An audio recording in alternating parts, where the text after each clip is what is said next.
Në qytetin e Vlorës për herë të parë në Shqipëri dhe në rajonin e Ballkanit u zhvillua me sukses të plotë një simpozium ndërkombëtar i organizuar nga Rjeti Evropian i Mësuesve ETEN në bashkëpunim me Universitetin e Vlorës Ismail Qemali.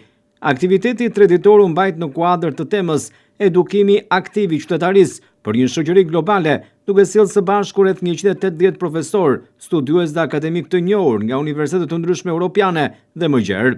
Ky simpozium u vlerësua si një ngjarje me rëndësi të veçantë shkencore dhe akademike, jo vetëm për Universitetin Pritës, por edhe për të gjithë vendin, duke pozicionuar Vlorën si një qendër të rëndësishme të dialogut akademik dhe ndërkombëtar. Zëvendës rektori akademike Universitetit Ismail Qemali, Majlinda Zahaj, e cilësoi organizimin e këtij simpoziumi si një moment të rëndësishëm historik për institucionin. Ajo u shpreh se fakti që ky aktivitet zhvillohet për herë të parë në Shqipëri dhe në Vlorë përbën një privilegj të madh dhe një vlerësim për punën akademike të vet universitetit. Sipas saj, pjesëmarrja në rjetin ETEN e kthen universitetin në një ambasador akademik të Shqipërisë në hapësirën europiane të arsimit të lartë. Është për herë të parë që Rjeti Evropian i Mësuesve bën simpoziumin e vet këtu në Vlorë, në Shqipëri, edhe ka zgjedhur pikërisht Universitetin e Vlorës.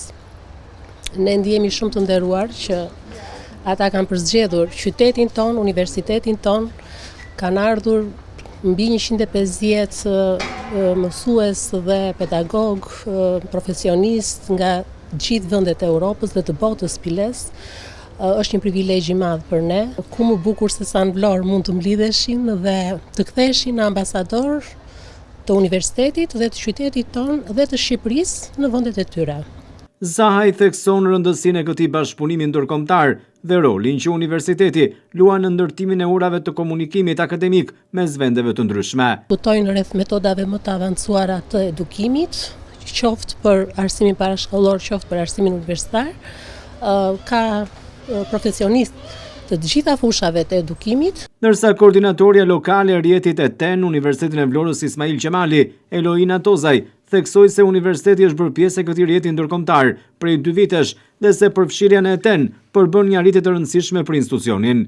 Sipas saj, Universiteti i Vlorës është i vetmi universitet publik në Ballkan që është pjesë e këtij rjeti prestigjioz, gjë që rrit përgjegjësinë dhe njëkohësisht krenarinë institucionale. Universiteti i Vlorës, që prej 2 vjetësh është antar i këtij networku dhe mund të them me krenari që, më thënë, jo vetëm ne, grupi që u morëm me organizimin e këtij simpoziumi, po i gjithë stafi i universitetit, duke filluar që me ndihmën që ka dhënë rektoria, stafi mbështetës, administratori.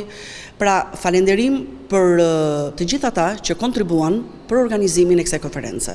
Mendoj që në fund të gjithë do të jemi krenar, jo vetëm për thjesht për organizimin, por për atë çka ne sollëm në universitetin ton, sepse është një fakt që jemi i vetmi universitet publik, jo vetëm në Shqipëri, por në gjithë Ballkanin, që jemi antar të këtij rjeti dhe mendoj që duhet krenohemi. Universiteti i Vlorës sot ka një motiv që të ndihet krenar. Gjatë 3 ditëve të simpoziumit u prezantuan 10 punime shkencore, u zhvilluan panele diskutimi dhe sesione interaktive, ku trajtuan tema të ndryshme që lidhen me arsimin bashkëkohor, qytetarin globale, inovacion në mësimdhënie dhe rolin e teknologjisë në edukim.